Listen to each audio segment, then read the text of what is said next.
ವಕ್ರತುಂಡ ಮಹಾಕಾಯ ಕೋಟಿ ಸೂರ್ಯ ಸಮಪ್ರಭಾ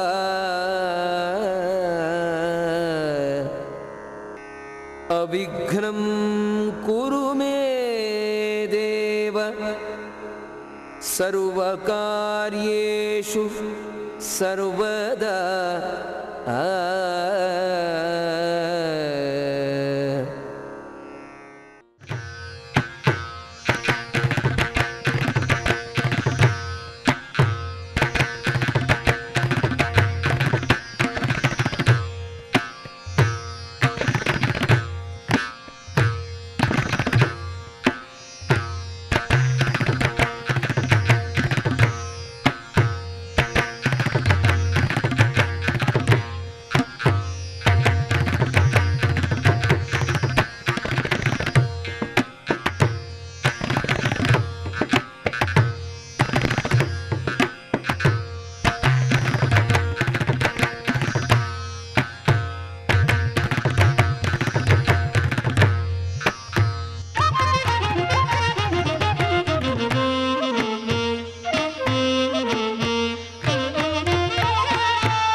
ಕರ್ನಾಟಕದ ಮಲೆನಾಡಿನ ಸಹ್ಯಾದ್ರಿಯ ಮಡಿಲಿನಲ್ಲಿ ಪ್ರಕೃತಿಯ ಸೌಂದರ್ಯ ತಾನೇ ತಾನಾಗಿ ಹರಡಿರುವ ತಾಣ, ಕಣ್ಮನಗಳಿಗೆ ಆನಂದವನ್ನು ನೀಡುವ, ಮನಸ್ಸಿಗೆ ದಿವ್ಯವಾದ ಶಾಂತಿಯನ್ನು ನೀಡುವ ಸುಂದರವಾದ ಪರಿಸರದಲ್ಲಿದೆ ಶೃಂಗೇರಿ.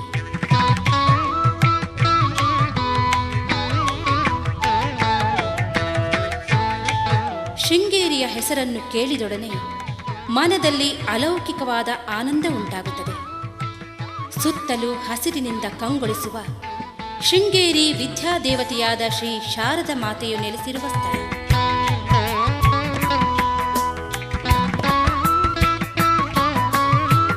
ಮಾತ್ರವಲ್ಲ, ಸಚ್ಚಿದಾನಂದ ಸ್ವರೂಪವಾದ ಪರಬ್ರಹ್ಮದಲ್ಲಿ ಅನುಸಂಧಾನ ಮಾಡಿ ದಿವ್ಯ ನಂದನವನ್ನು ಪಡೆಯಬೇಕೆನ್ನುವವರಿಗೆ ಪ್ರಶಾಂತ ಸುಂದರವಾದ ಸ್ಥಳ.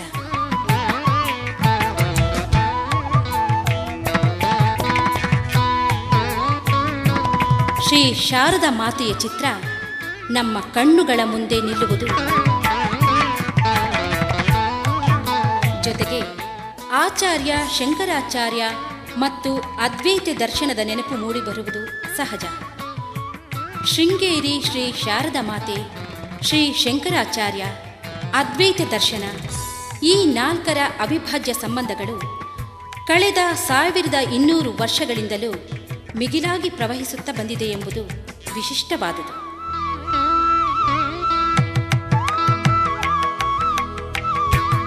ಆದಿಕಾವ್ಯವಾದ ಶ್ರೀ ವಾಲ್ಮೀಕಿ ರಾಮಾಯಣದ ಬಾಲಕಾಂಡದಲ್ಲಿ ಶ್ರೀ ಋಷ್ಯಶೃಂಗ ಮಹರ್ಷಿಗಳ ವಿಷಯ ವರ್ಣಿತವಾಗಿದೆ. ಈ ವಿಭಾಂಡಕ ಮಹರ್ಷಿಗಳ ಪುತ್ರರಾದ ಶ್ರೀ ಋಷ್ಯಶೃಂಗ ಹುಟ್ಟಿನ ಹಿನ್ನೆಲೆ ವೈಶಿಷ್ಟ್ಯಗಳಿಂದ ಕೂಡಿದೆ. ಹುಟ್ಟಿದ ಮಗುವಿನ ತಲೆಯ ಮೇಲೆ ಮೃಗಲಾಂಛನವಾದ ಶೃಂಗ ಇದ್ದುದರಿಂದ ಋಷ್ಯಶೃಂಗ ಎಂಬ ಹೆಸರು ಬಂದಿತು. ಋಷ್ಯಶೃಂಗ ಮಹರ್ಷಿಯ ಪ್ರಾಚೀನ ಕಥೆಯಿಂದ ಸಾರ್ವಕಾಲಿಕ ಪ್ರಸಿದ್ಧಿಯನ್ನು ಪಡೆದಿರುವ ಊರು ಋಷ್ಯಶೃಂಗಪುರ. ಶೃಂಗಗಿರಿ ಅಥವಾ ಶೃಂಗೇರಿ ಎಂದು ಹೆಸರು ಬಂತು. ಪಶ್ಚಿಮ ಘಟ್ಟಗಳ ಪ್ರಶಾಂತ ರಮಣೀಯ ತಪ್ಪಲಿನಲ್ಲಿ ಗಿರಿಶೃಂಗಗಳ ನಿಸರ್ಗ ಮೋಹಕ ರಂಗಭೂಮಿಯ ನಡುವೆ ತುಂಗಾ ನದಿಯ ಶುದ್ಧ ಸ್ಫಟಿಕ ಜಲದಿಂದ ಪಾದ ತೊಳಿಸಿಕೊಳ್ಳುತ್ತಿರುವುದೇ ಆದಿ ಶಂಕರಾಚಾರ್ಯರಿಂದ ಸ್ಥಾಪಿತವಾಗಿರುವ ಶ್ರೀ ಶೃಂಗೇರಿ ಶಂಕರ ಮಠ.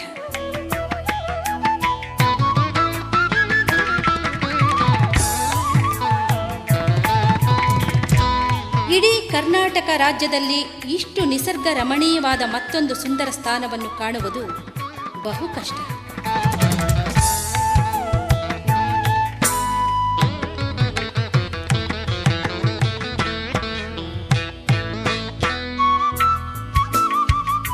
ಪರ್ವತ ಪ್ರದೇಶವೊಂದರಲ್ಲಿ ಹುಟ್ಟಿ ಈಶಾನ್ಯ ದಿಕ್ಕಿನ ಕಡೆ ಉಪ್ಪು ತಗ್ಗುಗಳ ಮೂಲಕ ಹರಿದು ಬಂದು ಬೇರೊಂದು ದಿಕ್ಕಿನಿಂದ ಹರಿದು ಬರುತ್ತಿರುವ ತನ್ನ ಸೋದರಿಯಾದ ಭದ್ರೆಯನ್ನು ಸೇರಲು ವೇಗವಾಗಿ ಹರಿಯುತ್ತಿರುವ ನದಿಯ ಹೆಸರು ತುಂಗೆ.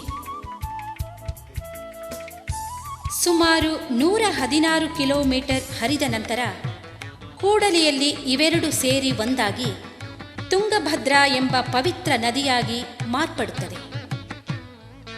ಬೆಂಗಳೂರಿನಿಂದ ಸುಮಾರು 320 ಕಿಲೋಮೀಟರ್ ದೂರದಲ್ಲಿದೆ ಶೃಂಗೇರಿ.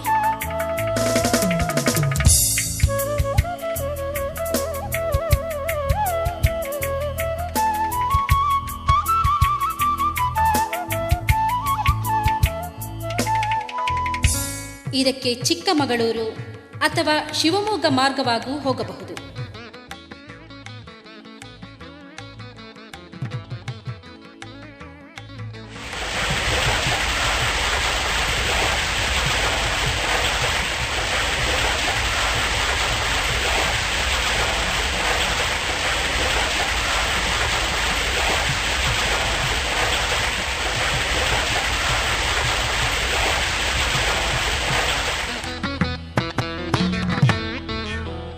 ಪಶ್ಚಿಮ ಕರಾವಳಿಯ ಮಂಗಳೂರಿನಿಂದ ಸುಮಾರು 107 ಕಿಲೋಮೀಟರ್ ದೂರದಲ್ಲಿದೆ. ಇಲ್ಲಿಗೆ ಬಸ್ಸುಗಳ ಸೌಕರ್ಯ ಹಗಲು ಮತ್ತು ರಾತ್ರಿಯೂ ಇದೆ.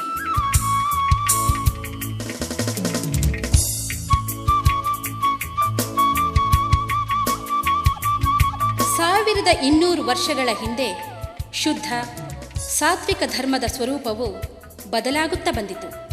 ಸಾಂಪ್ರದಾಯಿಕ ಪರಂಪರೆಯಾಗಿ ಬಂದ ಧರ್ಮವನ್ನು ಆಚರಿಸುತ್ತಾ ಬಂದವರಿಗೆ ಅನೇಕ ಅಡ್ಡಿ ಆತಂಕಗಳು ಬಂದೊದಗಿದವು. ಇಹಪರಗಳ ಸುಖ ಸಾಧನೆಯೇ ಧರ್ಮದ ಪರಮಗುರಿ. ಆದರೆ ಆ ಸುಖಗಳನ್ನು ಸುಲಭವಾಗಿ ಸಂಪಾದಿಸಲು ವಾಮ ಮಾರ್ಗದ ತಾಂತ್ರಿಕ ಅನುಷ್ಠಾನ, ನರಬಲಿ, ಭೋಗರೂಪವಾದ ಆಚರಣೆಗಳೇ ಮುಖ್ಯ ಸಾಧನೆಗಳೆಂಬ ತಪ್ಪು ಕಲ್ಪನೆಗಳು ವ್ಯಾಪಿಸತೊಡಗಿದವು. ಹಿಂಸೆ, ಕ್ರೌರ್ಯ, ಸಜ್ಜನರ ಪೀಡೆ ಇವು ವಿಜೃಂಭಿಸತೊಡಗಿದವು.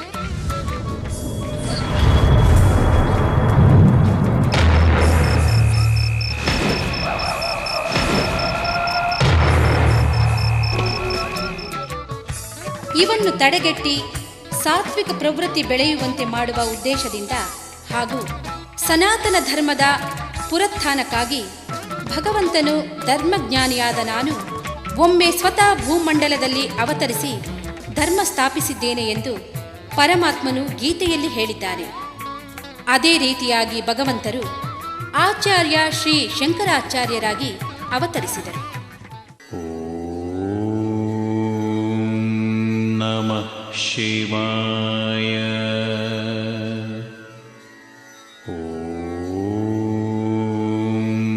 ನಮಃ ಶಿವಾಯ.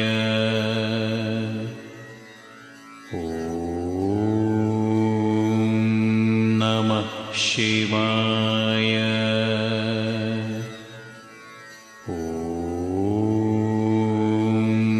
ನಮಃ ಶಿವಾಯ.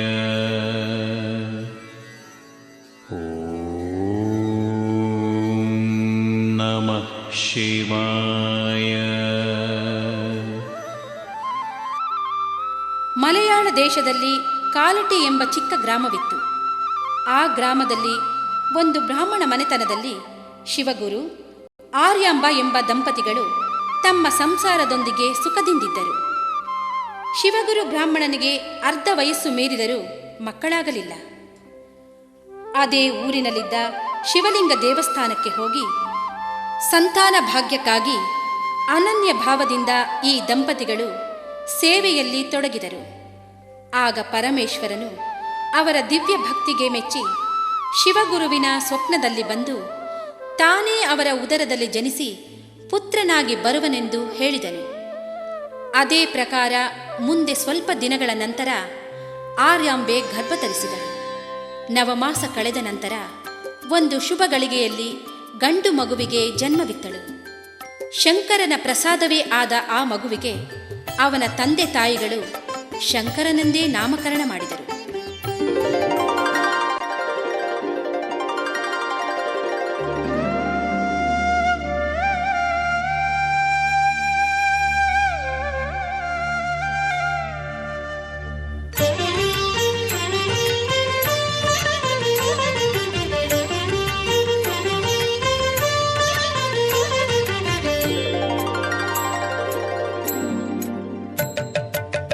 ಸಾಕ್ಷಾತ್ ಪರಶಿವನೇ ಶ್ರೀಶಂಕರ ಗುರುವರನೆ, ಕಾಲಟಿಯ ನೆಲದಿ ಜನಿಸಿ ಬಂದವನೇ.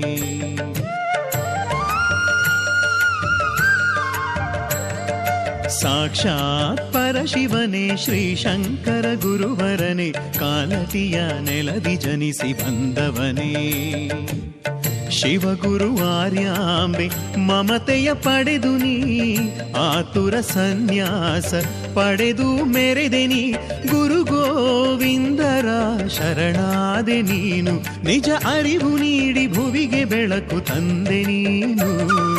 ಜಯ ಜಯ ಜಯ ಜಯ ಜಯ ಜಯ ಶಂಕರ, ಅದ್ವೈತ ಆಧ್ಯಾತ್ಮ ಸಾಗರ. ಜಯ ಜಯ ಜಯ ಜಯ ಜಯ ಜಯ ಶಂಕರ, ಅದ್ವೈತ ಆಧ್ಯಾತ್ಮ ಸಾಗರ. ಸಾಕ್ಷಾತ್ ಪರಶಿವನೇ ಶ್ರೀಶಂಕರ ಗುರುವರನೆ, ಕಾಲಟಿಯ ನೆಲದಿ ಜನಿಸಿ ಬಂದವನೇ. ಶೃಂಗೇರಿಗೆ ನಿತ್ಯ ಕೀರ್ತಿ ತಂದವನೇ.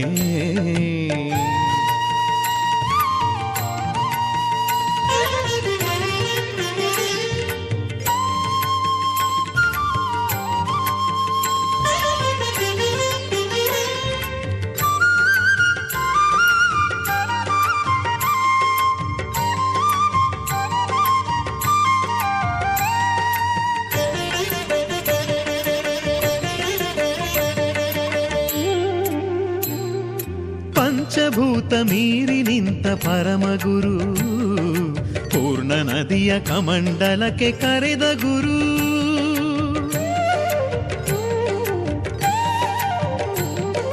ಪಂಚಭೂತ ಮೀರಿ ನಿಂತ ಪರಮಗುರು, ಪೂರ್ಣ ನದಿಯ ಕಮಂಡಲಕ್ಕೆ ಕರೆದ ಗುರು.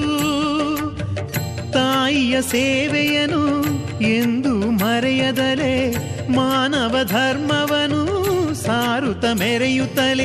ಈ ಭಾರತ ಧರ್ಮ ಸನಾತನವೆನುತ, ಮನದೊಳಗಿನ ಮನೆಯೇ ಪರಂಬ್ರಹ್ಮವೆನ್ನುತ್ತ. ಅಹಂ ಬ್ರಹ್ಮ ಅಸ್ಮಿ ಎಂದೆ ನೀ ನಗು ನಗುತ್ತ. ಜಯ ಜಯ ಜಯ ಜಯ ಜಯ ಜಯ ಶಂಕರ, ಅದ್ವೈತ ಆಧ್ಯಾತ್ಮ ಸಾಗರ. ಜಯ ಜಯ ಜಯ ಜಯ ಜಯ ಜಯ ಶಂಕರ, ಅದ್ವೈತ ಆಧ್ಯಾತ್ಮ ಸಾಗರ. ಸಾಕ್ಷಾತ್ ಪರಶಿವನೇ ಶ್ರೀಶಂಕರ ಗುರುವರನೆ, ಕಾಲಟಿಯ ನೆಲದಿ ಜನಿಸಿ ಬಂದವನೇ. ಶೃಂಗೇರಿ ನಿತ್ಯ ಕೀರ್ತಿ ತಂದವನೇ.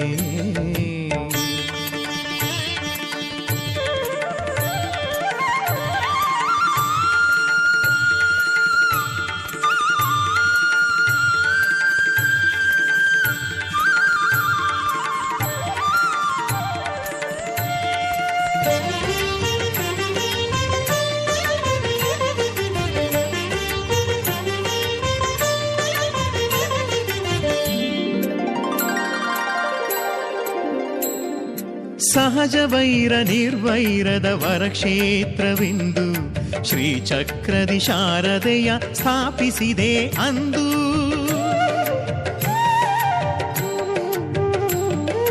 ಸಹಜ ವೈರ ನಿರ್ವೈರದ ವರಕ್ಷೇತ್ರವೆಂದು, ಶ್ರೀಚಕ್ರದಿ ಶಾರದೆಯ ಸ್ಥಾಪಿಸಿದೆ ಅಂದು. ಗೀತೆಯ ಭಾಷ್ಯವೋ ಬ್ರಹ್ಮ ಸೂತ್ರವೋ, ಭಜ ಗೋವಿಂದವೋ ವಿಧ ವಿಧ ಲಹರಿಯೋ, ನಿನ್ನಿಂದಲೇ ಎಲ್ಲ ಸರಳವಾದವಲ್ಲ. ಅಣುವಣುವಲು ದೈವಲೀಲೆ ಇದೆ ಎನ್ನುತ್ತ, ದೈವ ಬಿಂದು ಜೀವವೆಂದೆ ನೀ ನಗು ನಗುತ್ತ. ಜಯ ಜಯ ಜಯ ಜಯ ಜಯ ಜಯ ಶಂಕರ, ಅದ್ವೈತ ಆಧ್ಯಾತ್ಮ ಸಾಗರ.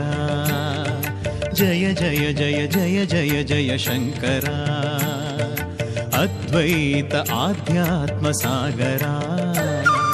ಸಾಕ್ಷಾತ್ ಪರಶಿವನೇ ಶ್ರೀಶಂಕರ ಗುರುವರನೆ, ಕಾಲಟಿಯ ನೆಲದಿ ಜನಿಸಿ ಬಂದವನೇ. ಸಾಕ್ಷಾತ್ ಪರಶಿವನೇ ಶ್ರೀಶಂಕರ ಗುರುವರನೆ, ಕಾಲಟಿಯ ನೆಲದಿ ಜನಿಸಿ ಬಂದವನೇ.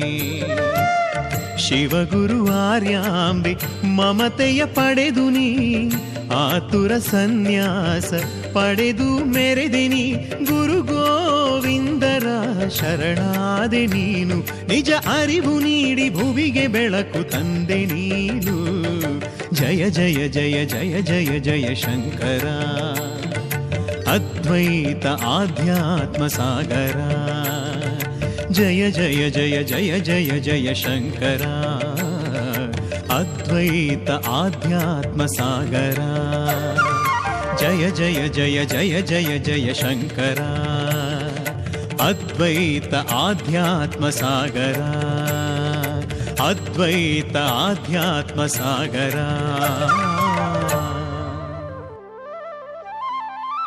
ಮುಂದೆ ಮಗು ಶಂಕರನು ದಿನದಿಂದ ದಿನಕ್ಕೆ ಬಾಲ ಸೂರ್ಯನಂತೆ ತೇಜಪುಂಜನಾಗಿ ಬೆಳೆಯತೊಡಗಿದನು.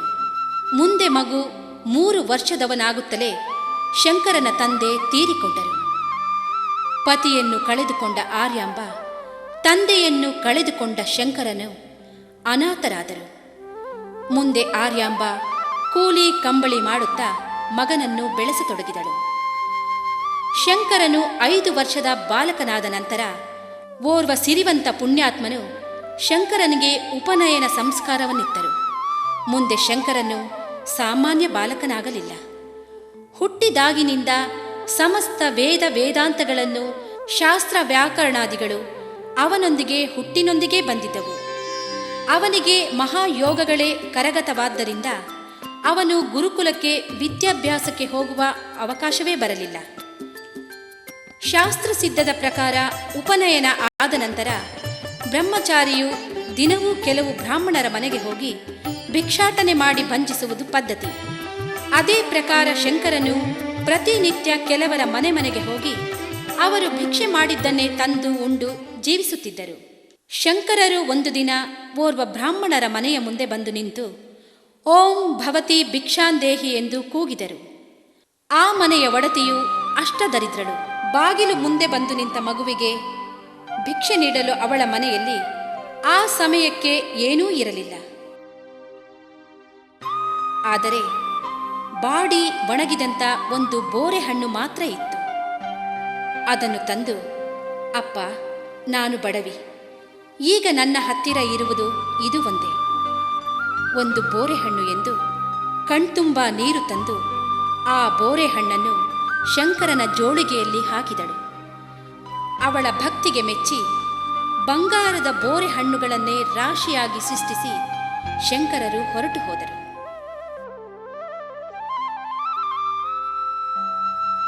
ಈ ಪ್ರಕಾರ ದಿನಗಳು ಉರುಳತೊಡಗಿದವು. ಒಂದು ದಿನ ಬೇಸಿಗೆಯ ಕಾಲದಲ್ಲಿ ಮಧ್ಯಾಹ್ನದ ಬಿಸಿಲು ಭಯಂಕರವಾಗಿತ್ತು. ಆ ದಿನ ಮನೆಯಲ್ಲಿ ಬಾಲಕರಾದ ಶಂಕರರೊಬ್ಬರೇ ಇದ್ದರು. ಅವರ ತಾಯಿಯಾದ ಆರ್ಯಾಂಬ ಸ್ನಾನಕ್ಕೆಂದು ನದಿಗೆ ಹೋಗಿದ್ದಳು. ತಾಯಿಯೇ ದೇವರು, ತಾಯಿಯೇ ಅವರಿಗೆ ಸರ್ವಸ್ವವಾಗಿದ್ದಳು. ಇಂಥ ದೇವರ ಸ್ವರೂಪಿಯಾದ ಮಾತೆಯು ಸ್ನಾನ ಮಾಡಿ ಬರುವಾಗ ಕುಂಭದಲ್ಲಿ ನೀರನ್ನು ತುಂಬಿಕೊಂಡು ತಲೆಯ ಮೇಲೆ ಹೊತ್ತುಕೊಂಡು ಬಿಸಿಲಿನ ಬೇಗೆಯಿಂದ ಕಾಯ್ದ ಉಸುಕಿನಲ್ಲಿ ಸಂಕಟ ಪಡುತ್ತಾ ನಡೆದು ಬರುವುದನ್ನು ನೋಡಿ ಶಂಕರರು ಮರಮರ ಮರುಗಿದರು. ತಾಯಿಯು ಪಡುವ ಸಂಕಟವನ್ನು ನೆನೆದು ಶಂಕರರು ಗಂಗಾ ಮಾತೆಯನ್ನು ಅನನ್ಯ ಭಾವದಿಂದ ಸ್ತುತಿಸಿದರು. ತನ್ನ ತಾಯಿಗೆ ಅನುಕೂಲವಾಗುವಂತೆ ನದಿಯು ತಮ್ಮ ಮನೆಯ ಸಮೀಪ ಹರಿಯಲು ಅನನ್ಯ ಭಾವದಿಂದ ಪ್ರಾರ್ಥಿಸಿದರು. ಆಗ ನದಿಯು ಶಂಕರರ ಮನೆಯ ಮುಂದೆಯೇ ಹರಿಯತೊಡಗಿದ್ದನ್ನು ಕಂಡು ಊರಿನ ಜನರೆಲ್ಲರೂ ಆಶ್ಚರ್ಯಗೊಂಡರು. ಈ ವಿಷಯವು ಆಗ ಕೇರಳ ರಾಜ್ಯವಾಳುತ್ತಿದ್ದ ರಾಜಶೇಖರ ಮಹಾರಾಜರಿಗೆ ತಿಳಿಯಿತು.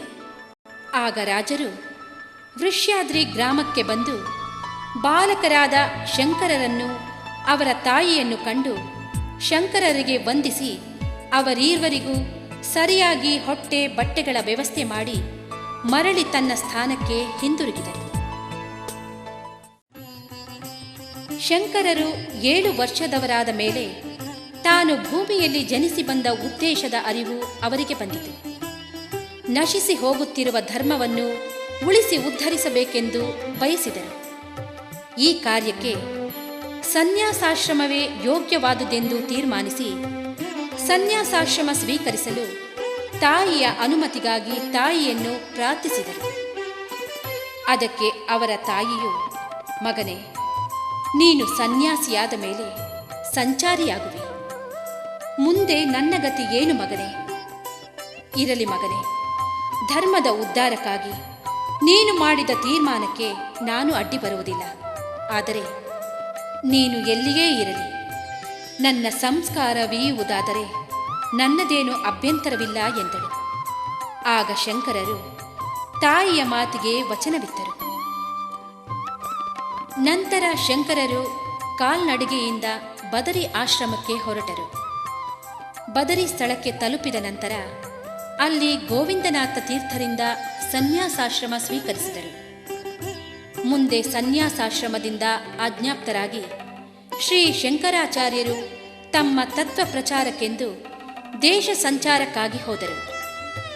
ಶಂಕರಾಚಾರ್ಯರು ದೇಶ ಸಂಚಾರದಲ್ಲಿದ್ದಾಗಲೇ ವೇದವ್ಯಾಸರಿಂದ ರಚಿತವಾದ ಬ್ರಹ್ಮಸೂತ್ರಗಳಿಗೆ ಭಾಷ್ಯವನ್ನು ಬರೆದರು. ಬದರಿಯಿಂದ ಶ್ರೀ ಶಂಕರಾಚಾರ್ಯರು ಭಾಗೀರಥಿ ಸ್ನಾನಕ್ಕಾಗಿ ಕಾಶಿಗೆ ಬಂದರು. ಕಾಶಿಯಲ್ಲಿ ದಿನವೂ ಗಂಗಾ ಸ್ನಾನ ಮಾಡಿ ಶ್ರೀ ವಿಶ್ವನಾಥನನ್ನು ಅನನ್ಯ ಭಕ್ತಿಯಿಂದ ಪೂಜಿಸುತ್ತಾ ಕೆಲವು ದಿನಗಳು ಅಲ್ಲಿಯೇ ನೆಲೆಸಿದರು. ಅಲ್ಲಿಯೇ ಒಂದು ದಿನ ಶ್ರೀ ಶಂಕರಾಚಾರ್ಯರಿಗೆ ವೈದಿಕ ಧರ್ಮ ಪ್ರಚಾರ ಮಾಡಲು ಶ್ರೀ ವೇದವ್ಯಾಸರು ಆಜ್ಞೆ ಮಾಡಿದರು. ಕಾಶಿಯಿಂದ ಶ್ರೀ ಶಂಕರಾಚಾರ್ಯರು ಮುಂದೆ ಉತ್ತರ ಹಿಂದೂಸ್ತಾನ ಸಂಚಾರ ಕೈಗೊಂಡರು. ಎಲ್ಲೆಲ್ಲಿ ಪಂಡಿತರಿರುವರೋ ಅಲ್ಲಿಗೆ ಹೋಗಿ ವಾದದಲ್ಲಿ ಅವರನ್ನು ಪರಾಭವಗೊಳಿಸಿ ಅದ್ವೈತ ಧರ್ಮ ಸ್ಥಾಪಿಸುತ್ತಾ ನಡೆದರು. ಮುಂದೆ ಶಂಕರಾಚಾರ್ಯರು ದಿಗ್ವಿಜಯಕ್ಕಾಗಿ ದಕ್ಷಿಣ ಹಿಂದೂಸ್ತಾನಕ್ಕೆ ತೆರಳಿದರು. ಅಲ್ಲಿಯ ಎಲ್ಲ ತೀರ್ಥಕ್ಷೇತ್ರಗಳನ್ನು ಸಂದರ್ಶಿಸುತ್ತಾ ತಮ್ಮ ತಮ್ಮ ಸಮತವಾದ ಅದ್ವೈತ್ಯವನ್ನು ಪ್ರಚಾರ ಮಾಡುತ್ತಾ ಶೃಂಗೇರಿಗೆ ಆಗಮಿಸಿದರು. ಸ್ವರ್ಗದ ಅಮರಾವತಿಯ ಉದ್ಯಾನಕ್ಕೆ ಸಮಾನವಾದ ಶೃಂಗೇರಿಯ ಸುಂದರವಾದ ಪ್ರದೇಶವನ್ನು ಕಂಡ ಶಂಕರಾಚಾರ್ಯರು ಮಂತ್ರಮುಗ್ಧರಾದರು. ಒಂದು ದಿನ ಮಧ್ಯಾಹ್ನ ಸ್ನಾನಕ್ಕೆಂದು ಶಿಷ್ಯನ ಸಂಗಡ ಶಂಕರರು ನದಿಗೆ ಬಂದರು. ಸ್ನಾನ ಮಾಡಲಿಕ್ಕೆಂದು ನೀರಿನಲ್ಲಿ ಇಳಿದಾಗ ಅವರ ದೃಷ್ಟಿಯು ಅಕಸ್ಮಾತ್ತಾಗಿ ಒಂದು ಬಂಡೆಗಲ್ಲಿನ ಪೊದರಿನಲ್ಲಿ ದೀನ ಸ್ವರದಿಂದ ಒದರುತ್ತಿರುವ ಕಪ್ಪೆಯ ಕಡೆಗೆ ಹೋಯಿತು. ಅದೊಂದು ಹೆಣ್ಣು ಕಪ್ಪೆಯಾದ್ದರಿಂದ ಗರ್ಭಧರಿಸಿ ಪ್ರಸವ ವೇದನೆಯಿಂದ ತೊಳಲಾಡುತ್ತಿತ್ತು. ಮಧ್ಯಾಹ್ನದ ಉರಿ ಬಿಸಿಲಿನಿಂದ ಅದು ಮತ್ತಷ್ಟು ಕಂಗಾಲಾಗಿತ್ತು. ಅದೇ ಸಮಯಕ್ಕೆ ಎಲ್ಲಿಂದಲೋ ಒಂದು ದೊಡ್ಡ ಘಟಸರ್ಪವು ಆ ಕಪ್ಪೆ ಕುಳಿತಲ್ಲಿಗೆ ಬರತೊಡಗಿತು. ಇನ್ನು ಆ ಸರ್ಪವು ಕಪ್ಪೆಯನ್ನು ನುಂಗದೆ ತನ್ನ ಹೆಡೆಯನ್ನು ಬಿಚ್ಚಿ ಪ್ರಸವ ವೇದನೆಯಿಂದ ಬಳಲುತ್ತಿರುವ ಕಪ್ಪೆಯ ಮೇಲೆ ಹಿಡಿದು ಅದನ್ನು ಬಿಸಿಲು ಬಡೆಯದ ಹಾಗೆ ನೆರಳು ಮಾಡಿತು. ಈ ದೃಶ್ಯವನ್ನು ಕಂಡ ಶಂಕರಾಚಾರ್ಯರು ಮಂತ್ರಮುಗ್ಧರಾದರು. ಕಪ್ಪೆ ಸರ್ಪಗಳು ನೈಸರ್ಗಿಕವಾಗಿಯೇ ದ್ವೇಷಿಗಳು. ಆ ದ್ವೇಷವನ್ನು ಬಿಟ್ಟು ಮಿತ್ರಭಾವವನ್ನು ತಳೆದುದಲ್ಲವೇ ಇದಕ್ಕೆ ಕಾರಣ. ಈ ಭೂಮಿಯ ಪರಿಸರದ ಪಾವಿತ್ರ್ಯತೆಯೇ ಹೊರತು ಬೇರೆ ಇಲ್ಲ ಎಂದು ಇಲ್ಲಿಯೇ ತಮ್ಮ ಮಠವನ್ನು ಸ್ಥಾಪಿಸಲು ನಿರ್ಧಾರ ಮಾಡಿದರು. ಕಪ್ಪೆಗೆ ಹಾವು ನೆರಳಿತ್ತ ನೆನಪಿಗಾಗಿ ತುಂಗಾ ನದಿಯ ಸ್ನಾನಘಟ್ಟದಲ್ಲಿ ಕಪ್ಪೆ ಮತ್ತು ಹಾವುಗಳ ಶಿಲ್ಪವೂ ಇದೆ ಮತ್ತು ಅದರ ಬಳಿಯಲ್ಲಿಯೇ ಕಪ್ಪೆ ಶಂಕರ ಎಂಬ ಲಿಂಗವು ಈಗಲೂ ಇದೆ. ಶಂಕರಾಚಾರ್ಯರು ಉತ್ತರ ಹಿಂದೂಸ್ತಾನದ ಪ್ರವಾಸದಲ್ಲಿದ್ದಾಗ ಕಾಶ್ಮೀರಕ್ಕೆ ಹೋಗಿ ಅಲ್ಲಿ ಸ್ವಲ್ಪ ಕಾಲವಿದ್ದು ಅದ್ವೈತ ಧರ್ಮದ ಪ್ರಚಾರದಲ್ಲಿ ಕಾಲ ಕಳೆದರು. ಶಂಕರಾಚಾರ್ಯರು ಕಾಶ್ಮೀರದಲ್ಲಿ ಸಂಚರಿಸುವಾಗ ಅವರಿಗೆ ಅಕಸ್ಮಾತ್ ಶಾರದಾಂಬೆಯ ಮೂರ್ತಿಯು ಕಣ್ಣಿಗೆ ಬಿದ್ದಿತು. ಆ ಶಾರದ ಮೂರ್ತಿಯನ್ನು ಕಂಡು ಶಂಕರಾಚಾರ್ಯರು ಭಾವಪರವಶರಾಗಿ ಆ ಮೂರ್ತಿಯನ್ನು ಅವರು ಸಾಕ್ಷಾತ್ ಶಾರದೆಯನ್ನು ಪ್ರತ್ಯಕ್ಷವಾಗಿಯೇ ಕಂಡು ಅವಳಿಗೆ ಅನಂತ ವಂದನೆಗಳನ್ನು ಅರ್ಪಿಸಿದರು. ಆ ಶಾರದೆಯ ಮೂರ್ತಿಯನ್ನು ಅಲ್ಲಿಂದ ಅತ್ಯಂತ ಪವಿತ್ರವಾದ ಸ್ಥಳಕ್ಕೆ ಕರೆದೊಯ್ದು ಅಲ್ಲಿ ಅವಳನ್ನು ಪ್ರತಿಷ್ಠಾಪಿಸಬೇಕೆಂದು ತೀರ್ಮಾನಿಸಿ ಆ ಮೂರ್ತಿಯನ್ನು ತಂದರು. ಉತ್ತರದಿಂದ ದಕ್ಷಿಣಕ್ಕೆ ಪ್ರತಿ ತೀರ್ಥಕ್ಷೇತ್ರಕ್ಕೆ ಯಾತ್ರೆ ಕೈಗೊಂಡರು. ಅವರಿಗೆ ಶ್ರೀ ಶಾರದಾ ಮಾತೆಯನ್ನು ಪ್ರತಿಷ್ಠಾಪಿಸಲು ಸೂಕ್ತವಾದ ಸ್ಥಳ ಗೋಚರಿಸಲಿಲ್ಲ. ಶೃಂಗೇರಿಗೆ ಬಂದ ನಂತರ ಇಲ್ಲಿಯ ಸ್ಥಳ, ಪರಿಸರ ಎಲ್ಲವನ್ನೂ ವೀಕ್ಷಿಸಿ ಆನಂದ ಪರವಶರಾಗಿ ಇಲ್ಲಿಯೇ ಮೂರ್ತಿಯನ್ನು ಪ್ರತಿಷ್ಠಾಪಿಸಲು ತೀರ್ಮಾನಿಸಿದರು. ಮುಂದೆ ಪ್ರತಿಷ್ಠಾಪನಾ ಕಾರ್ಯವನ್ನು ಶಾಸ್ತ್ರೋಕ್ತವಾಗಿ ವಿಜೃಂಭಣೆಯಿಂದ ನೆರವೇರಿಸಿದರು.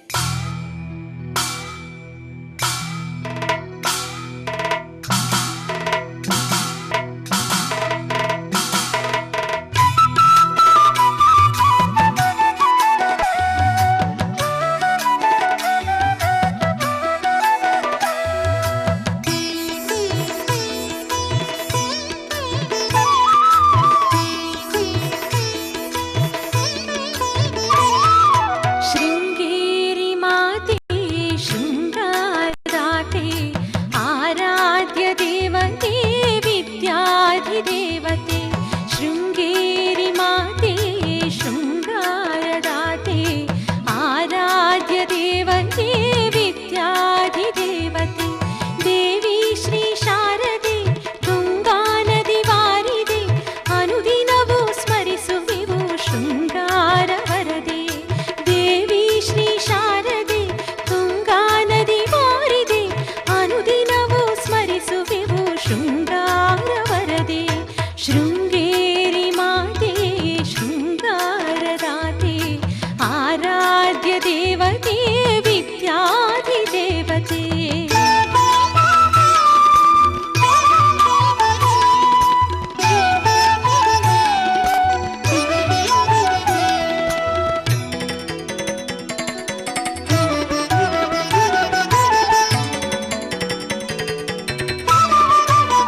विद्याधिदेवते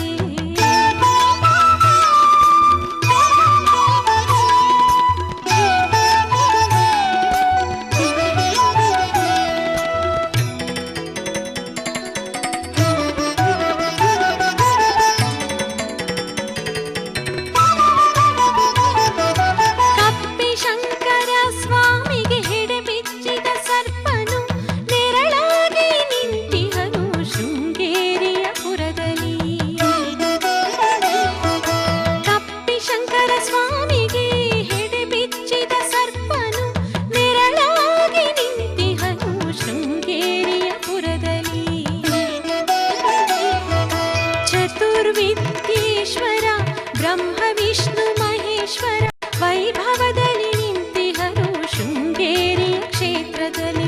ಚತುರ್ವಿದ್ಯೇಶ್ವರ ಬ್ರಹ್ಮ ವಿಷ್ಣು ಮಹೇಶ್ವರ ವೈಭವದಲ್ಲಿ ನಿಂತಿಹರು ಶೃಂಗೇರಿಯ ಕ್ಷೇತ್ರದಲ್ಲಿ. ಶೃಂಗೇರಿ ಮಾತೆ ಶೃಂಗಾರದಾತೆ ಆರಾಧ್ಯ ದೇವತೆ ವಿದ್ಯಾಧಿದೇವತೆ. ಶೃಂಗೇರಿ ಮಾತೆ ಶೃಂಗಾರದಾತೆ ಆರಾಧ್ಯ ದೇವತೆ ವಿದ್ಯಾಧಿದೇವತೆ. ದೇವಿ ಶ್ರೀ ಶಾರದೆ ತುಂಗಾ ನದಿ ವಾರಿದೆ ಅನುದಿನವೂ ಸ್ಮರಿಸುವೆವು ಶೃಂಗಾರ ವರದೆ. ದೇವಿ ಶ್ರೀ ಶಾರದೆ ತುಂಗಾ ನದಿ ವಾರಿದೆ ಅನುದಿನವೂ ಸ್ಮರಿಸುವೆವು ಶೃಂಗಾರ ವರದೆ. ಶೃಂಗೇರಿ ಮಾತೆ ಶೃಂಗಾರದಾತೆ ಆರಾಧ್ಯ ದೇವತೆ ವಿದ್ಯಾಧಿದೇವತೆ. ಆದಿಶಂಕರಾಚಾರ್ಯರು ಭಾರತ ದೇಶದ 4 ದಿಕ್ಕುಗಳಲ್ಲಿ 4 ಪೀಠಗಳನ್ನು ಸ್ಥಾಪನೆ ಮಾಡಿದರು.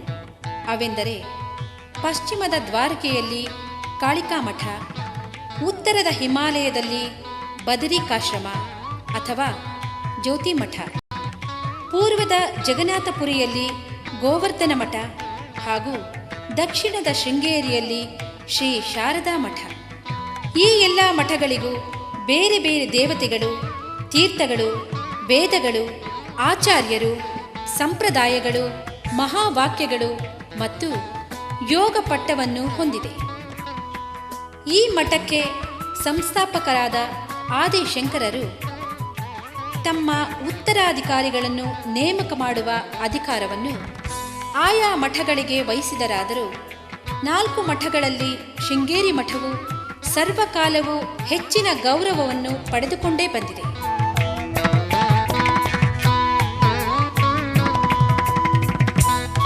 ಆದಿಶಂಕರರು ತಮ್ಮ 4 ಪ್ರಧಾನ ಶಿಷ್ಯರಾದ ಶ್ರೀ ಪದ್ಮಪಾದಾಚಾರ್ಯ, ಶ್ರೀ ತೋಟಕಾಚಾರ್ಯ, ಶ್ರೀ ಹಸ್ತಮಲಕಾಚಾರ್ಯ ಮತ್ತು ಶ್ರೀ ಸುರೇಶ್ವರಾಚಾರ್ಯ ಇವರನ್ನು ಕ್ರಮವಾಗಿ ಪಶ್ಚಿಮ, ಉತ್ತರ, ಪೂರ್ವ, ದಕ್ಷಿಣ ದಿಕ್ಕುಗಳ ಮಠಕ್ಕೆ ಅಧಿಪತಿಗಳನ್ನಾಗಿ ನೇಮಿಸಿದರು. ಶೃಂಗೇರಿಯ ಗುರು ಪರಂಪರೆಯು ಶ್ರೀ ಶಂಕರಾಚಾರ್ಯರೇ ಮೊದಲ ಗುರುವಾಗಿ ಆರಂಭವಾಗುತ್ತದೆ.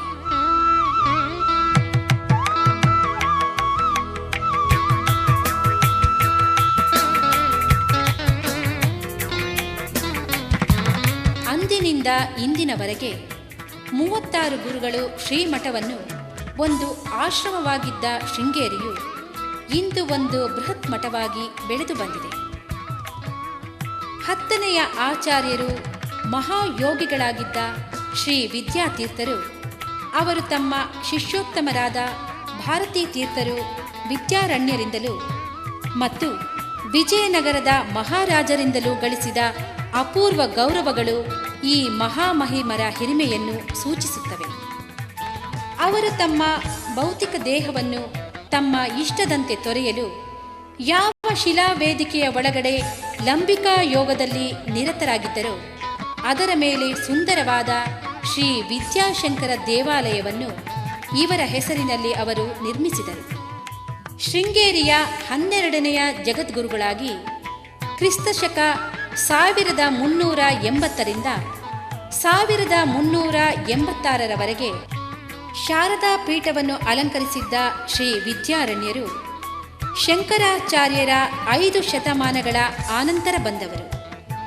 ಅವರು ತಮ್ಮ ಪ್ರಭಾವಶಾಲಿ ನಾಯಕತ್ವ ಹಾಗೂ ಆಧ್ಯಾತ್ಮಿಕ ಮತ್ತು ವೇದಾಂತ ವಿಷಯಗಳಿಗೆ ನೀಡಿದ ಅಪೂರ್ವ ಕೊಡುಗೆಗಳಿಂದಾಗಿ ಶ್ರೀಮಠಕ್ಕೆ ಅಪಾರ ಯಶಸ್ಸು, ಕೀರ್ತಿಗಳನ್ನು ತಂದುಕೊಟ್ಟರು. ಶೃಂಗೇರಿಯ ಮಠವು ವಿಜಯನಗರದ ಸ್ಥಾಪಕರಾದ ಹರಿಹರ, ಬುಕ್ಕರು, ಶ್ರೀಕೃಷ್ಣದೇವರಾಯ, ಟಿಪ್ಪು ಸುಲ್ತಾನ್, ಮೈಸೂರು ಮಹಾರಾಜ, ಶ್ರೀ ಮುಮ್ಮಡಿ ಕೃಷ್ಣರಾಜ ಒಡೆಯರ್ ಹೀಗೆ ರಾಜರುಗಳ ಪರಂಪರೆಯಿಂದಾಗಿ ಇಂದು ಶೃಂಗೇರಿಯು ಬೃಹತ್ ರೂಪವಾಗಿ ಬೆಳೆಯುತ್ತಾ ಬಂದಿತು.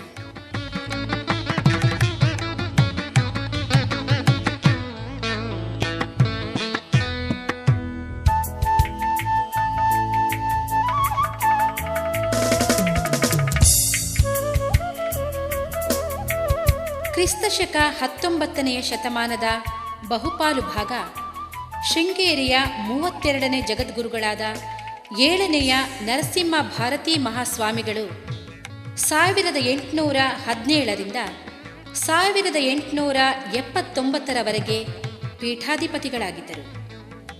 33ನೇ ಜಗದ್ಗುರುಗಳಾದ ಶ್ರೀ ಸಚ್ಚಿದಾನಂದ ಶಿವಭಿನವ ನರಸಿಂಹ ಭಾರತೀ ಸ್ವಾಮಿಗಳು 1879ರಿಂದ 1912ರವರೆಗೆ ಪೀಠಾಧಿಪತಿಗಳಾಗಿದ್ದರು.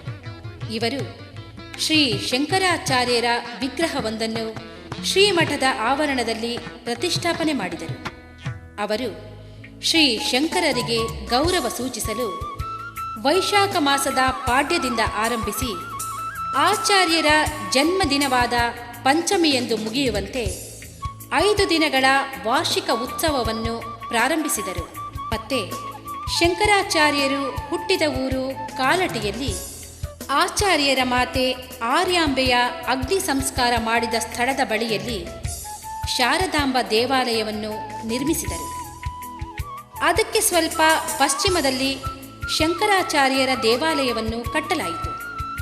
ಮುಂದೆ ಕ್ರಮೇಣ 1907ರಲ್ಲಿ ಜಗದ್ಗುರುಗಳೇ ಸ್ವತಃ ಪ್ರತಿಷ್ಠಾಪಿಸಿದ ಶ್ರೀ ಶಂಕರರ ಮೂರ್ತಿಯುಳ್ಳ ಬೆಂಗಳೂರಿನ ಶ್ರೀ ಶಂಕರ ಮಠವು ಭವ್ಯ ಭವನದ ರೂಪದಲ್ಲಿ ಪೂರ್ಣಗೊಂಡಿತು.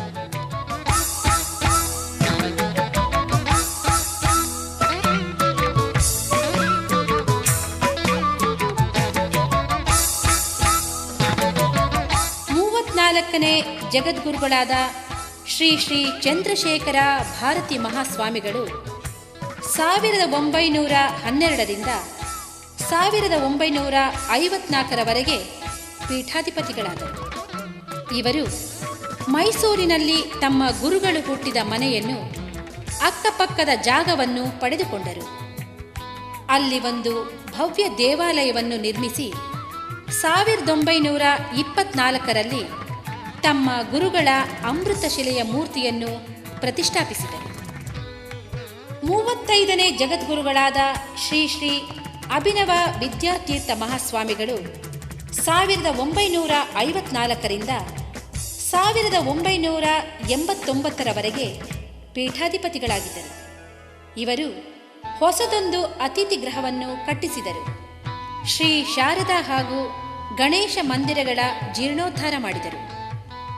ದೊಡ್ಡ ಬೊಂಬುಗಳ ಕಾಡನ್ನು ಕಡಿಸಿ ಕೃಷಿ ಯೋಗ್ಯ ಭೂಮಿಯನ್ನಾಗಿ ಪರಿವರ್ತಿಸಿದರು. ಶೃಂಗೇರಿಯಲ್ಲಿ ಓಡಾಡಲು ರಸ್ತೆಗಳನ್ನು ನಿರ್ಮಿಸಿದರು ಮತ್ತು ಬೇಸಾಯಕ್ಕೆ ನೀರುಣಿಸಲು ಸೌಕರ್ಯಗಳನ್ನು ಮಾಡಿದರು. ಶೃಂಗೇರಿಯಲ್ಲಿ ಅವರು ಬಾಲಿಕಾ ಪ್ರೌಢಶಾಲೆಯೊಂದನ್ನು ತೆರೆದರು.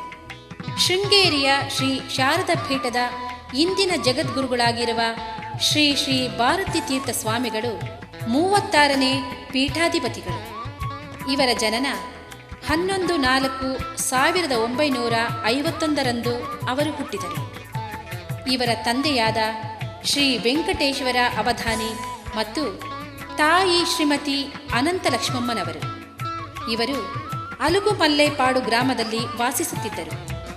ಇವರಿಗೆ 4 ಹೆಣ್ಣು ಮಕ್ಕಳಾದ ನಂತರ ಸತಿಪತಿಗಳು ಒಬ್ಬ ಗಂಡು ಮಗನಿಗಾಗಿ ಬಹಳ ಹಂಬಲಿಸಿದರು. ಅವಧಾನಿಗಳು ಬೆಳಿಗ್ಗೆ ಬಹುಬೇಗನೆ ಎದ್ದು ನದಿಯಲ್ಲಿ ಸ್ನಾನ ಮಾಡಿ ಸ್ಥಾನೀಯ ದೇವತೆಯಾದ ಭವಾನಿ ಶಂಕರನಿಗೆ ರುದ್ರಾಭಿಷೇಕ ಪೂಜೆಯನ್ನು ಮಾಡುತ್ತಿದ್ದರು. ಹೀಗೆ ಅವರು 1 ವರ್ಷದವರೆಗೆ ಮುಂದುವರಿಸಿದರು. ಅವರು ಶ್ರೀರಾಮ ನವರಾತ್ರಿ ಉತ್ಸವವನ್ನು ಆಚರಿಸುತ್ತಿದ್ದರು. ಅವರು ಗಂಡು ಮಗು ಹುಟ್ಟಿದರೆ ಸೀತಾರಾಮನೆಂದು ಹೆಸರಿಸುವುದಾಗಿ ಹರಕೆ ಹೊತ್ತರು. ಶಂಕರ ಮತ್ತು ರಾಮದೇವರುಗಳು ಅವರಿಗೆ ಪ್ರಸನ್ನರಾಗಿದ್ದರು. ಅವರು ಗಂಡು ಮಗುವಿಗೆ ಆಶೀರ್ವಾದ ಮಾಡಿದರು. ಮಗುವಿಗೆ ಸೀತಾರಾಮ ಆಂಜನೇಯಲು ಎಂದು ನಾಮಕರಣ ಮಾಡಿದರು. ಪೂಜ್ಯ ಜಗದ್ಗುರುಗಳಾದ ಶ್ರೀ ಶ್ರೀ ಅಭಿನವ ವಿದ್ಯಾತೀರ್ಥ ಸ್ವಾಮಿಗಳು 1974ನೇ ಇಸವಿ ನವೆಂಬರ್ ತಿಂಗಳಿನಲ್ಲಿ ಬ್ರಹ್ಮಚಾರಿ ಶ್ರೀ ಸೀತಾರಾಮ ಆಂಜನೇಯಲು ಅವರಿಗೆ ಸನ್ಯಾಸಾಶ್ರಮ ನೀಡಿದರು. ಇವರಿಗೆ ಶ್ರೀ ಭಾರತೀ ತೀರ್ಥರೆಂಬ ಪವಿತ್ರ ಸನ್ಯಾಸಿ ನಾಮವನ್ನು ನೀಡಲಾಯಿತು. ಗುರುಗಳು ಶ್ರೀ ಭಾರತೀ ತೀರ್ಥರು ತಮ್ಮ ಉತ್ತರಾಧಿಕಾರಿಯಾಗುವರೆಂದು ಘೋಷಿಸಿದರು. ಶ್ರೀ ಭಾರತೀ ತೀರ್ಥರಿಗೆ ತಮ್ಮ ಗುರುಗಳಲ್ಲಿ ಅಚಲ ಭಕ್ತಿ. ಭಕ್ತಿ ಮಾರ್ಗದಲ್ಲಿ ಶ್ರೀ ಪದ್ಮಪಾದಾಚಾರ್ಯರಂತೆ, ಗುರುಸೇವೆಯಲ್ಲಿ ಶ್ರೀ ತೋಟಕಾಚಾರ್ಯರಂತೆ ಮತ್ತು ಉಪನಿಷದ ಸಿದ್ಧಾಂತಗಳನ್ನು ಅರ್ಥ ಮಾಡಿಕೊಳ್ಳುವಲ್ಲಿ ಶ್ರೀ ಹಸ್ತಮಲಕಾಚಾರ್ಯರಂತೆ ಇವೆಲ್ಲದರಲ್ಲಿ ಇವರು ಜ್ವಲತ ಉದಾಹರಣೆ. ಶ್ರೀ ಸುರೇಶ್ವರಾಚಾರ್ಯರು ಹಾಕಿಕೊಟ್ಟಂತಹ ಜಗದ್ಗುರುಗಳ ವಿದ್ವತ್ತಿನ ಪರಂಪರೆಯನ್ನು ಇವರು ಎತ್ತಿ ಹಿಡಿದಿದ್ದಾರೆ. ಶ್ರೀ ಸುರೇಶ್ವರಾಚಾರ್ಯರು ಹಾಕಿಕೊಟ್ಟಂತಹ ಜಗದ್ಗುರುಗಳ ವಿದ್ವತ್ತಿನ ಪರಂಪರೆಯನ್ನಿವರು ಎತ್ತಿ ಹಿಡಿದಿದ್ದಾರೆ. ಶ್ರೀ ಶಾರದ ಪೀಠದ 36ನೇ ಜಗದ್ಗುರುಗಳ ಪೀಠಾರೋಹದ ಸಂದರ್ಭದಲ್ಲಿ ಸಹಸ್ರ ಸಂಖ್ಯೆಯ ಭಕ್ತಾದಿಗಳು ಈ ಅಪೂರ್ವ ವರ್ಣರಂಜಿತ ಸಮಾರಂಭವನ್ನು ಕಾಣಲು ಕಿಕ್ಕಿರಿದು ಸೇರಿದ್ದಾಗ ಇಡೀ ಶೃಂಗೇರಿಯೇ ಆನಂದದ ನಗರವಾಗಿ ಬದಲಾಗಿ ಬಿಟ್ಟಿತು. ದಿನಾಂಕ 19/10/1989 ಪರಂಪರೆಗೆ ಅನುಗುಣವಾಗಿ ಪರಮಪೂಜ್ಯ ಜಗದ್ಗುರು ಶ್ರೀ ಶ್ರೀ ಭಾರತೀ ತೀರ್ಥ ಮಹಾಸ್ವಾಮಿಗಳು ದಕ್ಷಿಣ ಭಾರತದ ವೈದಿಕ ಪೀಠದ ಅಧಿಪತಿಯಾಗಿ ಅಭಿಷಕ್ತರಾಗಿ ಶ್ರೀಮಠದ ಜವಾಬ್ದಾರಿಯನ್ನೆಲ್ಲ ಅವರ ಹೆಗಲ ಮೇಲೆ ಬಿದ್ದಿತು. ಇವರು ವಿ.ಆರ್. ಗೌರಿಶಂಕರ್ ಅವರು ಸ್ವಾಮೀಜಿಯವರ ಜೊತೆ ಕೈಜೋಡಿಸಿ ಶೃಂಗೇರಿಯ ಏಳಿಗೆಗಾಗಿ ಹಗಲು ರಾತ್ರಿ ಶ್ರಮಿಸುತ್ತಿದ್ದಾರೆ. ಶೃಂಗೇರಿಗೆ ಬರುವ ಎಲ್ಲ ಭಕ್ತ ಜನಗಳು ಯಾವುದೇ ಜಾತಿ, ಯಾವುದೇ ಪಂಗಡದ ಜನಗಳು ಆದರೂ ಎಲ್ಲ ಒಂದೇ ಎಂದು ತಿಳಿದಿದೆ. ಶೃಂಗೇರಿ ಮಠಕ್ಕೆ ಬಂದ ಭಕ್ತಾದಿಗಳಿಗೆ ಉಳಿದುಕೊಳ್ಳಲು ವಸತಿ ಗೃಹಗಳು ಹೆಚ್ಚಿನ ಸಂಖ್ಯೆಯಲ್ಲಿ ಇವೆ.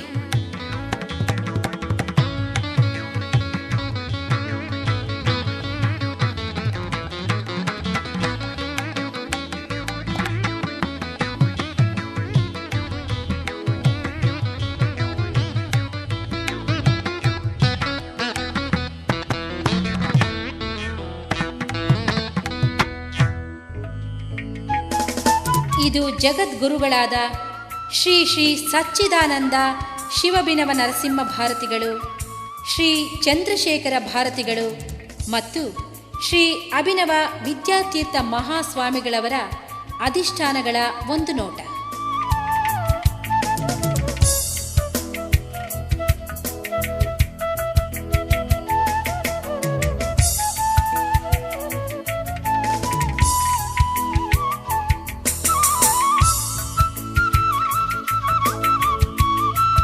ಇದು ಗುರುಭವನ.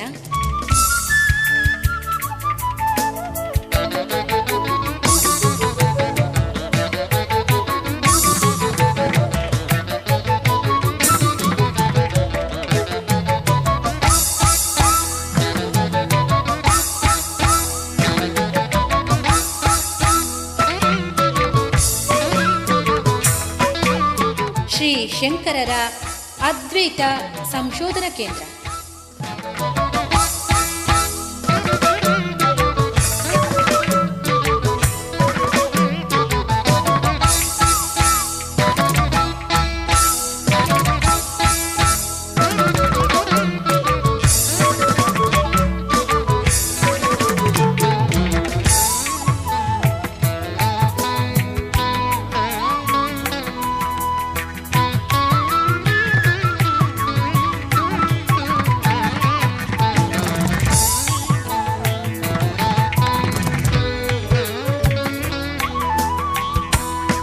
ಹೀಗೆ ಹೊರಟರೆ ಮುಂದೆ ಪಾಠಶಾಲೆ.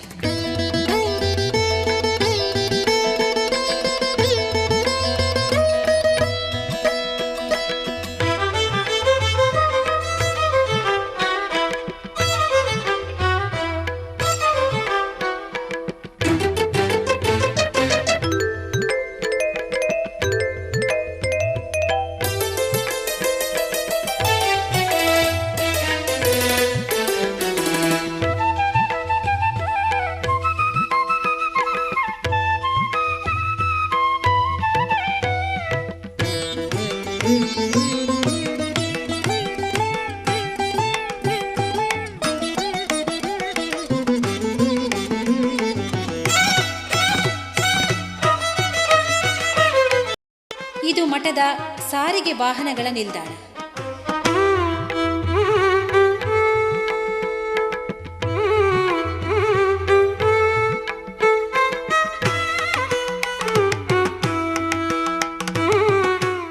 ಧ್ಯಾನ ಕುಟೀರ,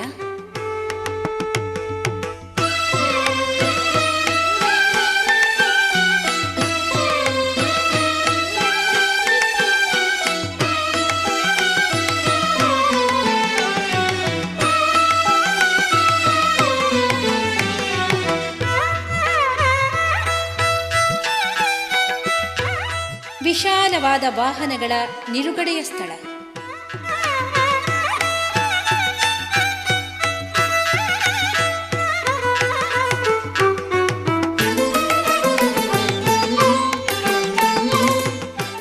ಇದು ಭೋಜನ ಶಾಲೆ. ಬಂದ ಭಕ್ತ ಜನಗಳಿಗೆ ರುಚಿಕರವಾದ ಭೋಜನ ವ್ಯವಸ್ಥೆ ಪ್ರತಿದಿನ ಮಧ್ಯಾಹ್ನ ಮತ್ತು ರಾತ್ರಿಯೂ ನಡೆಯುವುದು.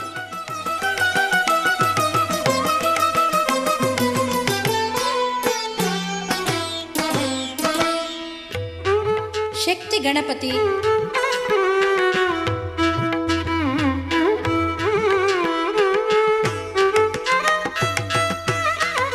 ಮತ್ತು ತೋರಣ ಗಣಪತಿ ಇಲ್ಲಿನ ವಿಶಿಷ್ಟ ದೇವತೆಗಳು.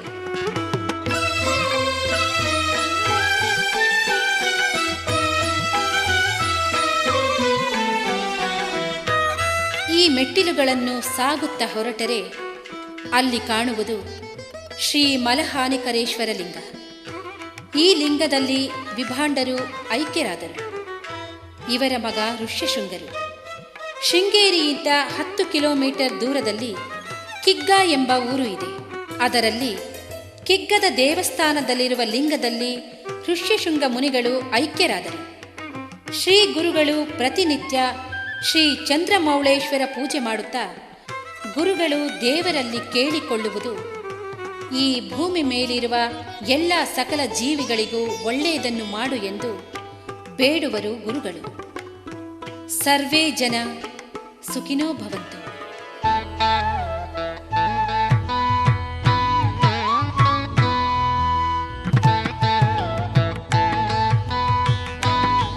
ಏನಪ್ಪ ಇದು, ಕೊನೆಯಲ್ಲಿ ಬಸ್ಗಳನ್ನ ತೋರಿಸ್ತಿದ್ದಾರೆ ಅಂತ ಯೋಚನೆ ಮಾಡ್ತಿದ್ದೀರಾ? ನಾವು ನಿಮ್ಮನ್ನ ಹೊರನಾಡು ಅನ್ನಪೂರ್ಣೇಶ್ವರಿ ತಾಯಿ ದರ್ಶನ ಮಾಡ್ಸೋಕ್ಕೆ ಹೊರನಾಡಿಗೆ ಕರ್ಕೊಂಡು ಹೋಗ್ತಿದ್ದೀವಿ. ಬನ್ನಿ. ಶೃಂಗೇರಿಯಿಂದ 75 ಕಿಲೋಮೀಟರ್ಗಳಂದರೆ 3 ಗಂಟೆಗಳ ಪ್ರಯಾಣ. ಇಲ್ಲಿಂದ ಬಸ್ಗಳು ಬಹಳನೇ ಇದೆ.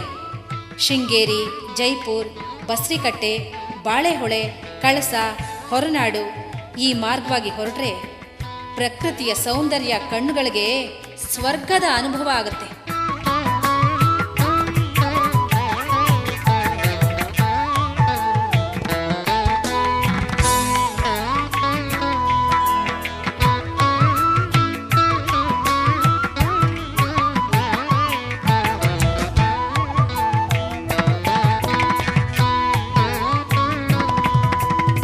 ಇದ್ರ ಜೊತೆಗೆ ತಾಯಿ ಅನ್ನಪೂರ್ಣೇಶ್ವರಿನ ನೆನೆಯೋಣವೆ.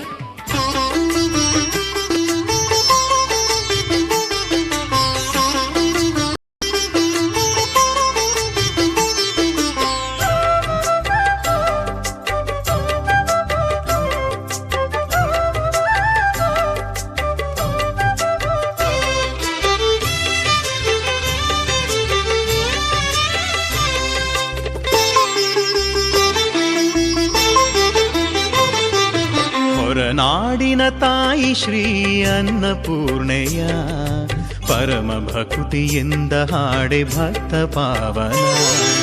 ಹೊರನಾಡಿನ ತಾಯಿ ಶ್ರೀ ಅನ್ನಪೂರ್ಣೆಯ ಪರಮ ಭಕ್ತಿಯಿಂದ ಹಾಡೆ ಭಕ್ತ ಪಾವನ. ಸಿಂಹವೇರಿ ಮೆರೆಯುತ್ತಾ ನಗುವ ಮಾತೆಯ, ಸಿಂಹವೇರಿ ಮೆರೆಯುತ್ತಾ ನಗುವ ಮಾತೆಯ. ಒಲವೇ ಸಾಧನವು ನಡೆಯೇ ನಮ್ಮ ಜೀವನ, ಒಲವೇ ಸಾಧನವು ನಡೆಯೇ ನಮ್ಮ ಜೀವನ. ಹೊರನಾಡಿನ ನಮ್ಮ ಹೊರನಾಡಿನ ತಾಯಿ ಶ್ರೀ ಅನ್ನಪೂರ್ಣೆಯ ಪರಮ ಭಕ್ತಿಯಿಂದ ಹಾಡೆ ಭಕ್ತ ಪಾವನ. ಹೊರನಾಡಿನ ತಾಯಿ ಶ್ರೀ ಅನ್ನಪೂರ್ಣೆಯ ಪರಮ ಭಕುತಿಯಿಂದ ಹಾಡೆ ಭಕ್ತ ಪಾವನ.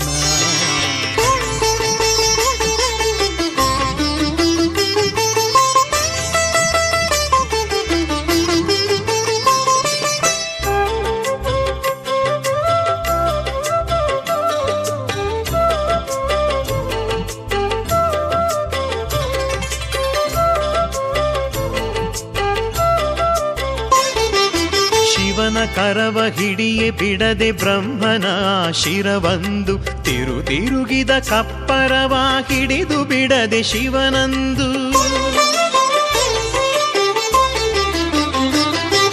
ಶಿವನ ಕರವ ಹಿಡಿಯೇ ಬಿಡದೆ ಬ್ರಹ್ಮನ ಶಿರವಂದು ತಿರುಗಿದ ಕಪ್ಪರವ ಹಿಡಿದು ಬಿಡದೆ ಶಿವನಂದು. ಯಾರು ಭಿಕ್ಷೆ ನೀಡಿದರೂ ಬಿಡದು ಆ ಶಿರವಂದು.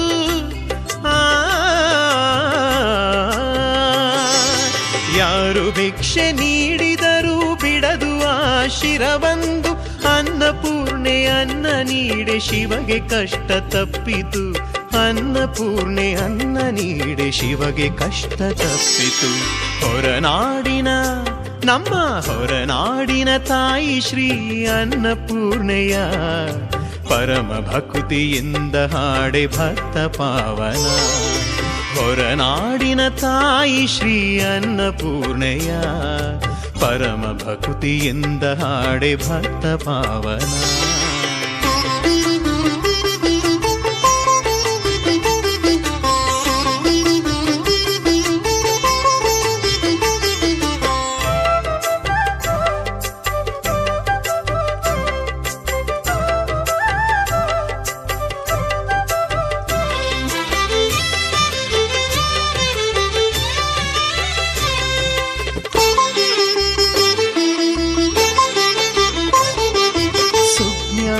ವೈರಾಗ್ಯ ಸಿದ್ಧಿಯಾಗಲನು ದಿನ. ಅನ್ನಪೂರ್ಣೆ ಒಲುಮೆ ಸಾಕು ಪೂರ್ಣವಾಗಿ ಜೀವನ.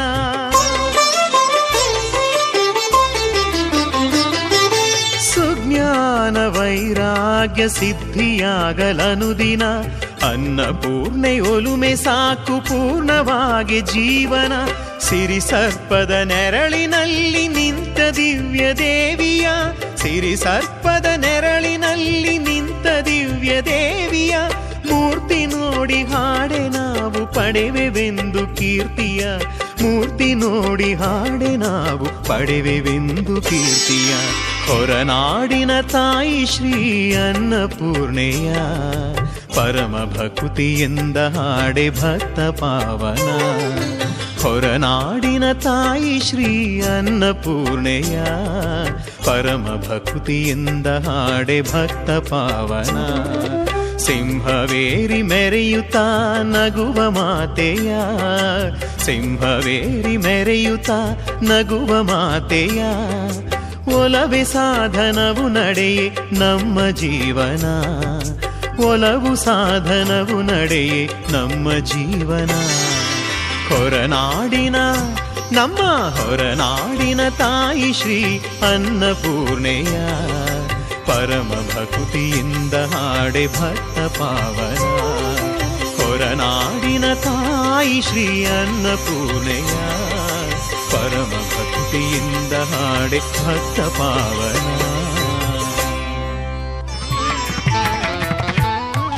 ಏನಪ್ಪ ಇದು, ಕಳಸಾ ಊರು ಬಂದೇ ಬಿಡ್ತು. ಇಲ್ಲಿಂದ 9 ಕಿಲೋಮೀಟರ್ಗಳು ಹೊರನಾಡಿಗೆ ಬನ್ನಿ. ಶ್ರೀ ಕಾಳಕೇಶ್ವರ ಸ್ವಾಮಿಯ ದರ್ಶನ ಮಾಡ್ಕೊಂಡು ಹೋಗೋಣ. ಈ ಕ್ಷೇತ್ರಕ್ಕೆ ದಕ್ಷಿಣ ಕಾಶಿ ಅಂತಲೂ ಕರೀತಾರೆ. ಈ ಮೆಟ್ಟಿಲುಗಳನ್ನ ಸಾಗುತ್ತಾ ಹೊರಟ್ರೆ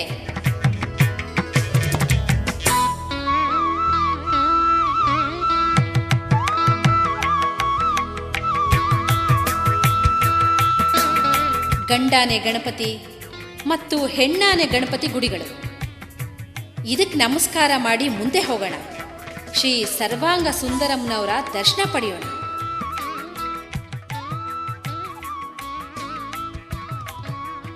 ಶ್ರೀ ಕಾಳಕೇಶ್ವರ ಸ್ವಾಮಿಯ ದರ್ಶನ ಮಾಡಿ ಈ ಸ್ವಾಮಿನ ಪರಿಚಯ ಮಾಡಿಕೊಳ್ಳೋಣ.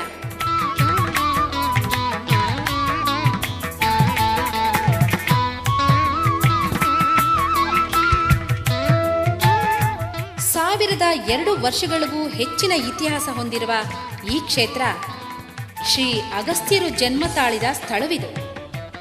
ಮಣ್ಣಿನಿಂದ ಶಿವಲಿಂಗ ಮಾಡಿ ಪ್ರತಿನಿತ್ಯ ಪೂಜೆ ಮಾಡಿದ್ರು ಅಗಸ್ತ್ಯರು.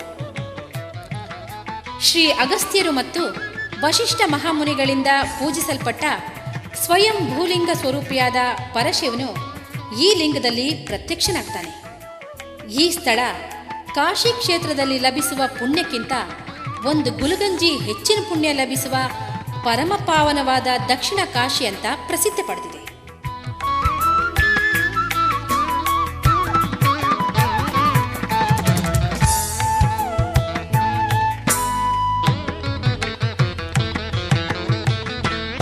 ಪರಮ ಪಾವನವಾದ ದಕ್ಷಿಣ ಕಾಶಿ ಎಂದು ಪ್ರಸಿದ್ಧಿ ಪಡೆದಿದೆ. ಮುಂದೆ ನಾವು ಹೊರನಾಡು ಕ್ಷೇತ್ರಕ್ಕೆ ಹೋಗೋಣವೇ?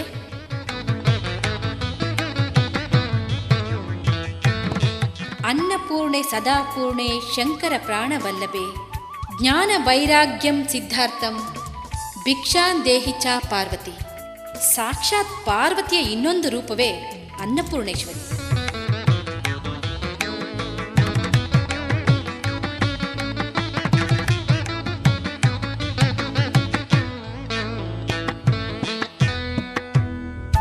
ಪರಶಿವನು ಬ್ರಹ್ಮನ 4 ಮುಖದಲ್ಲಿ 1 ಮುಖವನ್ನು ಶಂಕರನು ಕಿತ್ತು ಬಿಟ್ಟನು. ಆಗ ಬ್ರಹ್ಮನು ಶಿವನಿಗೆ ಶಾಪ ಕೊಟ್ಟ. ಈ ಮುಖವು ಬ್ರಹ್ಮ ಕಪಾಲವಾಗಿ ಇದರಲ್ಲಿ ಭಿಕ್ಷೆ ಬೇಡಿ ನಿನ್ನ ಜೀವನ ಸಾಗಲಿ ಎಂದು ಶಾಪ ಕೊಟ್ಟನು. ಈ ಕಪಾಲವು ಎಂದು ತುಂಬುವುದೋ ಅಂದು ಈ ಶಾಪ ತೀರುವುದು ಎಂದನು ಬ್ರಹ್ಮನು.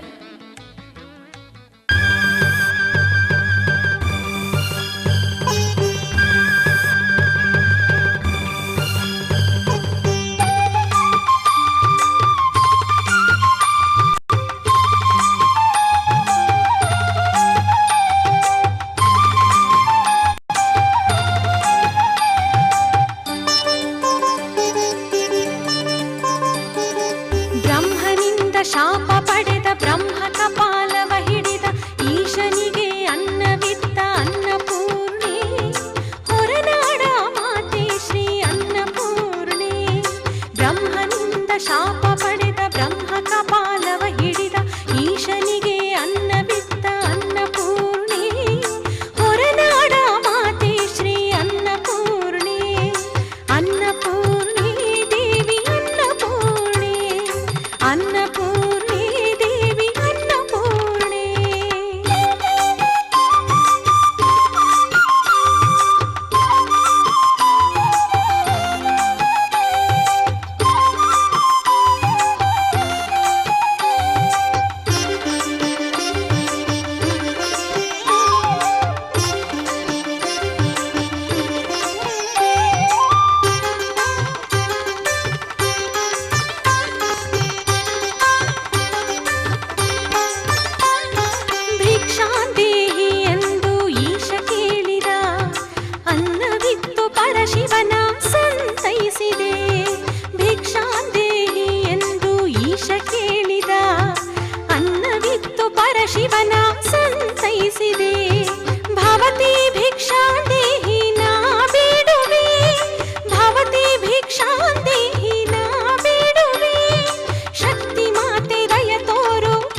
ಸುಂದರ ಪ್ರಕೃತಿಯ ಮಡಿಲಿನ ಮಧ್ಯದಲ್ಲಿದೆ.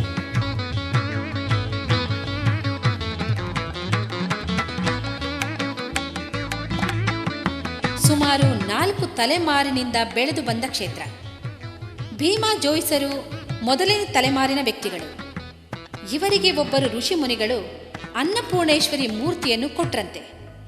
ಅವರು ಅದನ್ನು ತಂದು ಅವರ ಧರ್ಮಪತ್ನಿಯವರಿಗೆ ತೋರಿಸಿ ಅದಕ್ಕೊಂದು ಚಿಕ್ಕ ಗುಡಿಸಲನ್ನು ಕಟ್ಟಿ ಅದರಲ್ಲಿ ಅನ್ನಪೂರ್ಣೇಶ್ವರಿಯ ಮೂರ್ತಿಯನ್ನು ಇಟ್ಟು ಪೂಜೆ ಮಾಡಿದರು.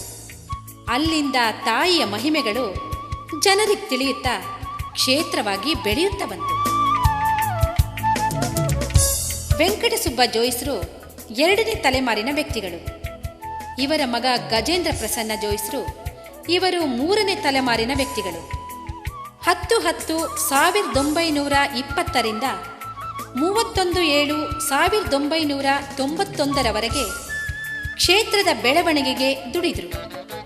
ಇವರ ಮಗ ಜಿ ವೇಮೇಶ್ವರ ಜೋಶಿಗಳು ಕ್ಷೇತ್ರವನ್ನು ಬಹಳ ಉನ್ನತ ಮಟ್ಟಕ್ಕೆ ಬೆಳೆಸಿದರು. ತಾಯಿ ಅನ್ನಪೂರ್ಣೇಶ್ವರಿಯು ತನ್ನ ಬಳಿಗೆ ನೊಂದು ಬಂದ ಎಲ್ಲ ಭಕ್ತಾದಿಗಳ ಬೇಡಿಕೆಗಳನ್ನು ಈಡೇರಿಸುತ್ತಾ ಬಂದಿದ್ದಾಳೆ.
ಸುಖವ ನೀಡಮ್ಮ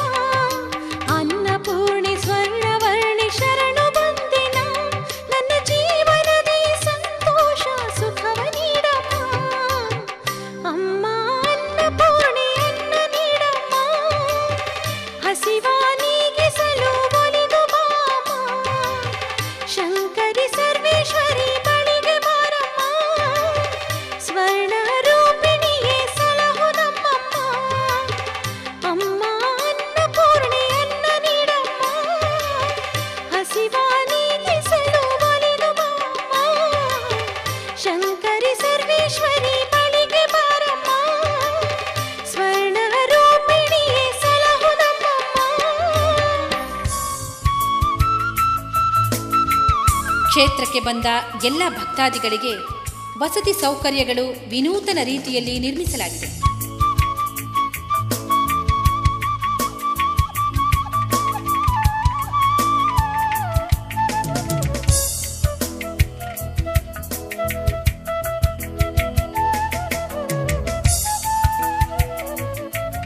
ಇಲ್ಲಿ ಅನ್ನಪೂರ್ಣೇಶ್ವರಿಯ ಭೋಜನ ಶಾಲೆ ಎಲ್ಲ ಭಕ್ತಾದಿಗಳಿಗೆ ರುಚಿಕರವಾಗಿ ಪ್ರತಿದಿನ ಬೆಳಗ್ಗೆ, ಮಧ್ಯಾಹ್ನ, ರಾತ್ರಿ ಊಟದ ವ್ಯವಸ್ಥೆ ಮಾಡಿದೆ.